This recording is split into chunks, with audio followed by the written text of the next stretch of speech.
नमस्कार, पांचजन्य के डिजिटल मंच पर आपका स्वागत है। मैं हूं अश्वनी। विभाजन की विभीषिका की इस कड़ी में हम चेलाराम पुपरेजा जी से मिलेंगे, जो कि मर्दान ज़िले के रहने वाले थे। उन्होंने वो सारी घटनाक्रम देखे हुए हैं कि कैसे पाकिस्तान से निकलना पड़ा, किन हालातों में घर छोड़ना पड़ा और फिर यहाँ दिल्ली आकर के उनकी जीवन की जो गाड़ी थी वो कैसे पटरी पर लौटी और कैसे कष्ट सह करके उन्होंने सारा जीवन व्यतीत किया। आज हम उन्हीं की जवानी जानेंगे कि आखिर वो क्या मंजर था, क्या दशा थी।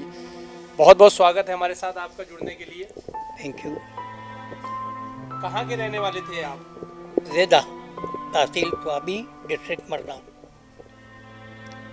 पाकिस्तान 1947 का जब आप बंटवारा देखते हैं तो सबसे पहले क्या आता है दिमाग में, मन में क्या एकदम सोचते हैं जब बंटवारे की कोई बात करता है आपसे?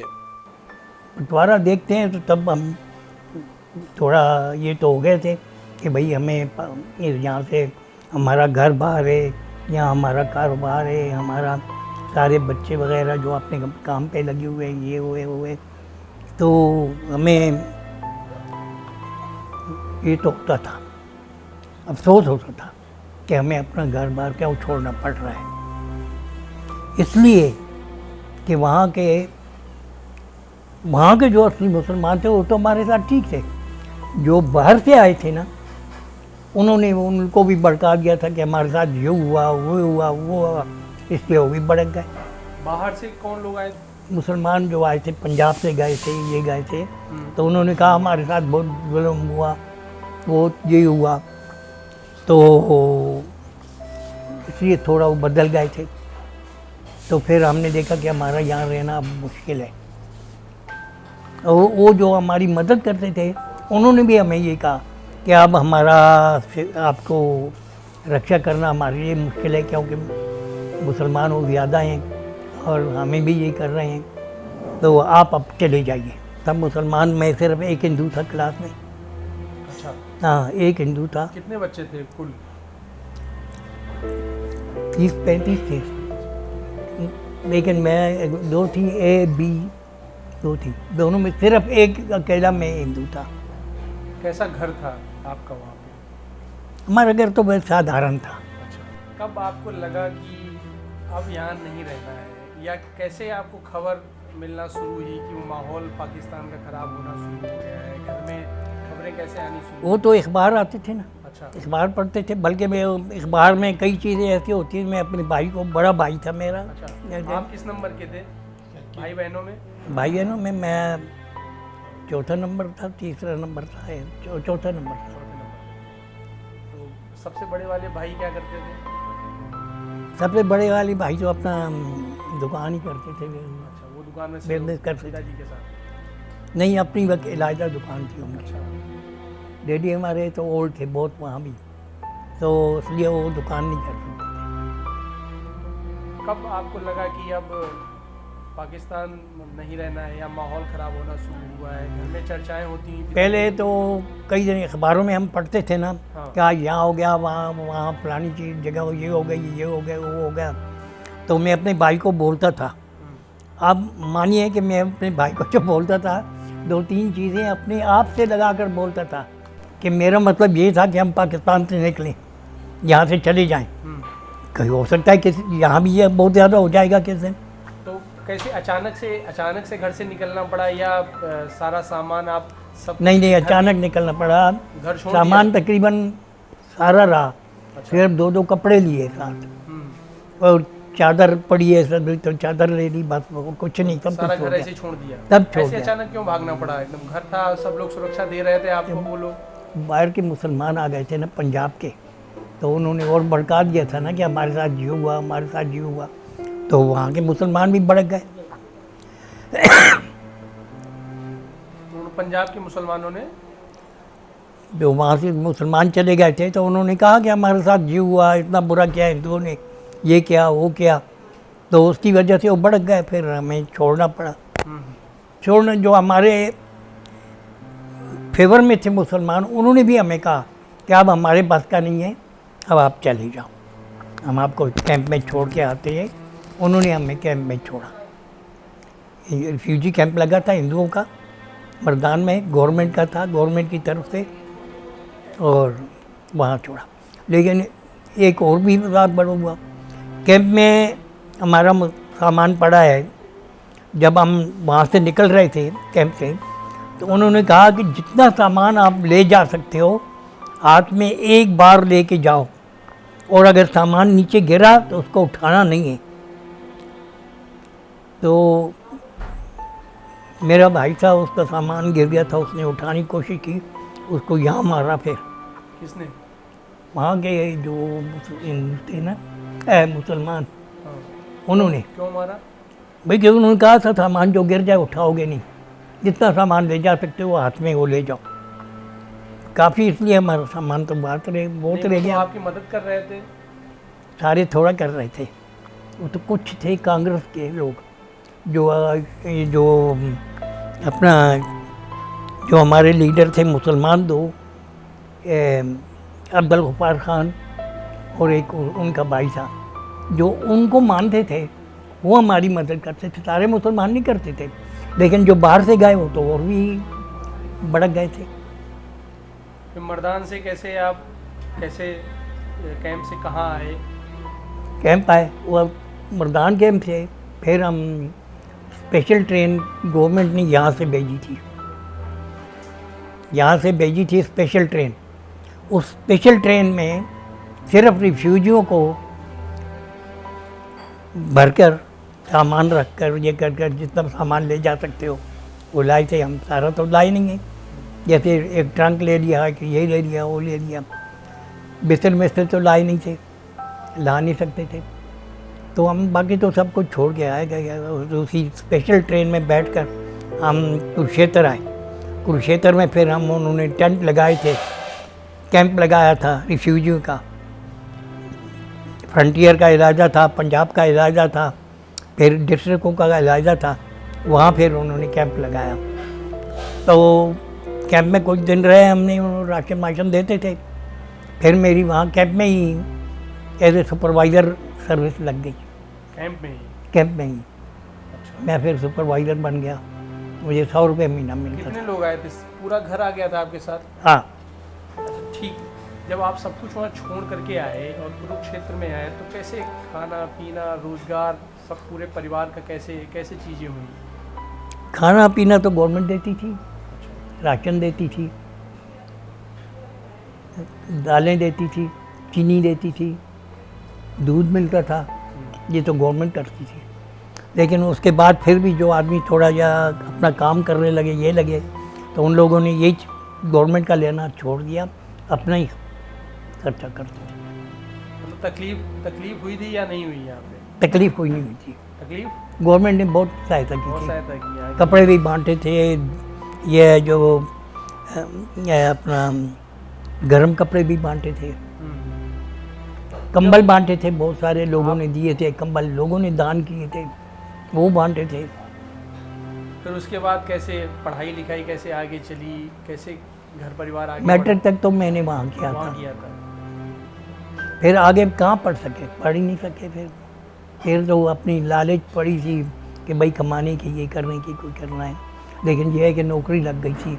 भगवान ने ये बड़ा अच्छा किया मेरे ऊपर, भगवान का रियली बहुत हाथ रहा कि मेरी आकर सर्विस लग गई। फिर मैं दिल्ली में आ गया, दिल्ली में मेरी सर्विस लग गई। किस विभाग में? पहले तो मैं था रिहेबिलिटेशन में, ये जो रिफ्यूजियों को रिहेबिलिटेट करना इसमें। उसके बाद मैं इनकम टैक्स में आ गया था। अच्छा, उस समय जब आप कुरुक्षेत्र में होंगे तो बहुत सारे आपके ज़िले के आसपास के इलाकों के लोग आते होंगे जो अपनी कहानियाँ आपके साथ साझा करते होंगे, बताते होंगे कि अरे हमारे साथ आए थे, गाड़ी पूरी ऐसे कर दी। तो नहीं, वो तो जब मैं भी आया तो मुझे पता ही था वहाँ का, वहाँ से पेपर में भी आता था। बस एक जो ये मेरा साला था, बल्कि जब गाड़ी इन्होंने गाड़ियाँ की हैं उनमें मेरे साले थे, मेरे ससुराल वगैरह थे। पूरा एक बार घटनाक्रम आप बताइए, कैसे हुआ था सारी चीज़ें? मेरा साला केमलपुर में चले गए थे। केमलपुर में ये जो वहाँ के इकट्ठे लोग 6 गाड़ियाँ बसें भरकर इनकी जब जा रही थी तो रास्ते में मुसलमानों ने हमला कर दिया। उनको पता था, कहीं पता लग गया था कि ऐसे आ रही हैं हिंदुओं की गाड़ियाँ, तो उन्होंने हमला कर दिया। हमला करने के वक्त कई लोगों को मार दिया और साला मेरा जो है ना नीचे छुप गया। लेकिन ये है कि मेरा एक साले का दादा वो बड़ा पहुंच वाला था, बहुत ही पहुंच वाला था, बहुत। वो बिजनेस नहीं करता था, वो सिर्फ हर वक्त भगवान के इसमें रहता था। तो वो आ गया दाढ़ी वाला, उसने उसको बस के नीचे से निकाल कर, ये बस के नीचे छुप गया था, वो निकाल कर उसको उनको कहने लगा ये तो मेरा बच्चा है, इसको क्यों मार रहे हो? ये तो गाड़ी में कहीं इनके साथ जा रहा होगा, ये बैठे होंगे। तो फिर उस हिसाब से वो बच गया। तो बच कर वो कल मेरा साला ही बच्चा उसके पूरे ख़ानदान में से, बाकी तकरीबन जो है सब गए थे। अच्छा, इस पूरे जब आप वहाँ थे और उसके बाद संघ से कैसे संपर्क आया? कभी आया आरएसएस से संपर्क? आरएसएस से तो हम जब मेरा पाकिस्तान में था तो रावलपिंडी में आरएस ज़्यादा जोर वाली थी। तो तब आरएसएस ने रावलपिंडी में जब हम लोग अपने गांव छोड़ कर गए, शहर छोड़ कर, तो उन्होंने वहाँ पे आरएस वालों ने कोठों पे बैठकर छतों पे बंदूकें रखी, पानी के घड़े भर कर रखे, खाने के लिए ये चन्ना और फुलियाँ ये रखी। उनको पता है कि कई चीज़ तो रोटी तो मिलनी नहीं है, तो कोठों पर बैठकर उन्होंने मुसलमानों का पूरा मुकाबला किया। जब कुरुक्षेत्र आप आ गए तो उस समय बहुत सारे संगठन सेवा कर रहे होंगे, क्या उस समय आपको संघ के स्वयंसेवक दिखे जो सेवा कर रहे हों? हाँ, कई सेवा करते थे, कई लोग दान देते थे जो अमीर आदमी थे यहाँ के जो ओरिजिनली इंडियन थे, यहाँ रहते थे, रिफ्यूजी नहीं थे, वो दान देते थे, ये करते थे, बहुत सेवा की। और मैं वहाँ सुपरवाइज़र लगा था। एक चीज़, इस पूरे 1947 का जो बंटवारा है उसको जब देखते हैं तो आपको क्यों वहाँ से भागना पड़ा? क्यों अपना घर छोड़ना पड़ा? क्यों अपनी ज़मीन, अपना दुकान, अपना मकान सब कुछ छोड़ना पड़ा? क्यों? लेकिन ये है कि हम बंटवारे के काफ़ी टाइम तक वहाँ रहे। 1947 में हुआ। जब भी आप वहाँ से निकले तो आपको क्यों वहाँ से निकलना पड़ा? मैं मैट्रिक का एग्ज़ाम देने के लिए गया। यूनिवर्सिटी का एग्ज़ाम तो होता था उस वक्त, मैट्रिक का, अब भी शायद होता है कि नहीं। तो जब मैं अंदर पेपर दे रहा था तो हमारा जो सेंटर था, वो स्कूल था, खालसा स्कूल था वहाँ पे, वो वहाँ पे सेंटर था तो मर्दान में। तो थोड़ी देर के बाद देखा तो इनकलाब जिंदाबाद, पाकिस्तान जिंदाबाद के नारे लगने लगे बाहर, बड़े नारे लगे। तो हमें उसने कहा, क्या नाम है, जो हमारा एग्ज़ामिनर था, उसने कहा आप लोग ऐसा करो, पेपर जब हो जाए पेपर दे देना और एक साइड पे यहाँ जगह बनाई है हमने, कुर्सियाँ रखी हैं, वहाँ बैठ जाना, बाहर नहीं जाना, आप लोग बाहर नहीं जाना, हिंदू लोग। तो हमने पेपर दिया, हम वहाँ बैठ गए होते, इनकलाब जिंदाबाद के नारे लग रहे थे और पाकिस्तान जिंदाबाद। हम जब वो चले गए तो फिर इन्होंने कहा कि हमें अब बाहर जा सकते हो। जब मैं वहाँ एग्ज़ाम हमारा वहाँ हो रहा था, एग्ज़ाम तो 6-7 दिन होता है, यूनिवर्सिटी का था। तो एक दिन मैं शाम को गया खाना खाने बाज़ार, खाना खाने गया बाज़ार, खाना खा के आ रहा था तो पीछे कुछ आदमी लग गए मेरे।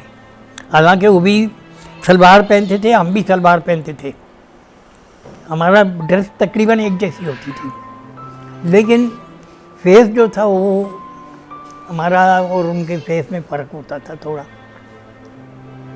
दूर से। तो मैं जा रहा था तो उन्होंने देखा ये हिंदू जा रहा है, वो मेरे पीछे लग गया। मैंने सुन लिया थोड़ा, ये मैंने कदम तेज़ कर दिए।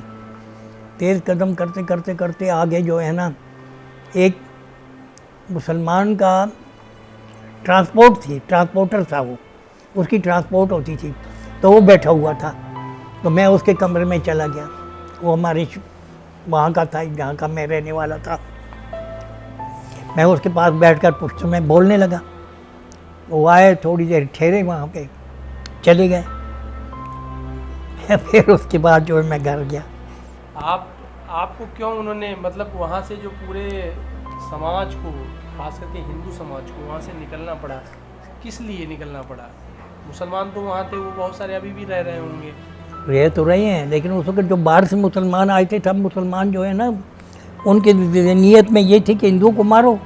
उन्होंने मारा हमें, पाकिस्तान में, इंडिया में हमें मारा। उन्होंने कहा, अब जब हम कैंप में थे एक बार, तो हम क्या करते थे, सारे यंग थे उस वक्त, यहाँ पे हमने काले वो बांधे। हम जब सोचते थे कि मुसलमान की गाड़ी जा रही है, मुसलमानों की, हम भी कुआड़ी हाथ में लेकर, कुआड़ियाँ दी थी हमने, स्टेशन पर जाकर गाड़ी को रोक कर हम भी कहा कि हम बदला लेंगे, क्योंकि वहाँ से एक गाड़ी आई गुजरात से, उसमें लहू की भरी हुई सारी जो यंग लड़कियाँ हैं, उनको तो सुंदर थी, यंग थी, उनको तो उठा के ले गए। लड़कियाँ उठा के ले गए, वहाँ के मुसलमान वो उठा के ले गए। और जो ओल्ड आदमी थे, ओल्ड ही थी, और जो यंग लड़के थे, यंग आदमी थे, उनको मार दिया। सिर्फ जब गाड़ी आई तो वो अंदर लाशें पड़ी हैं, लहू, गाड़ी के अंदर लहू है, और क्या नाम है, और ओल्ड आदमी कोई हैं, बस बाकी यंग को, जो लेडीज़ को, ये तो, और लड़कियों को लेके गए, बहुत सारी लड़कियों को मुसलमान बनाया उन्होंने। जब बहुत कुछ हुआ, बहुत गलत हुआ, बहुत काम खराब हुआ। एक गाड़ी आई थी, मैं कह रहा हूँ, जब गुजरात से, ओए हो, हम तो देख कर मैं कह रहा हूँ लोगों के होश, कई तो आदमी बेहोश हो गए थे, इतना लहू पड़ा था, इतनी मुसलमान हिंदुओं की सारी गुजरात में एक गाड़ी बिल्कुल मार दी थी हमने, और यंग लड़कियों को ले गए थे उठा के। अभी घर याद आता है आपको? अपना घर याद आता है? अब तो काफ़ी साल हो गया, वैसे कभी कभी याद आता है। तो क्या हम करते तो कहते हैं हैं, जब घर याद आता है? जैसे जब नींद में सोता हूँ तो घर को याद करता हूँ। घर को याद करते हैं।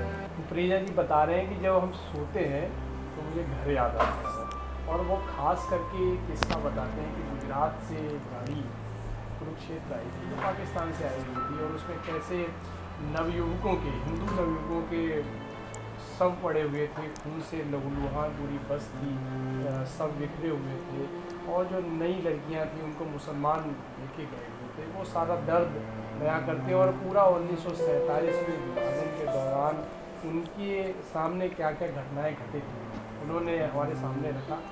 आप या आपके आसपास कोई ऐसा व्यक्ति है, कोई ऐसा परिवार है जिसने विभाजन का दंश झेला, उस पीड़ा को देखा, सहा, तो आप उसके अनुभवों को भी 5 जन्य के साथ साझा कर सकते हैं, जिसे हम इस श्रृंखला का हिस्सा बनाएंगे।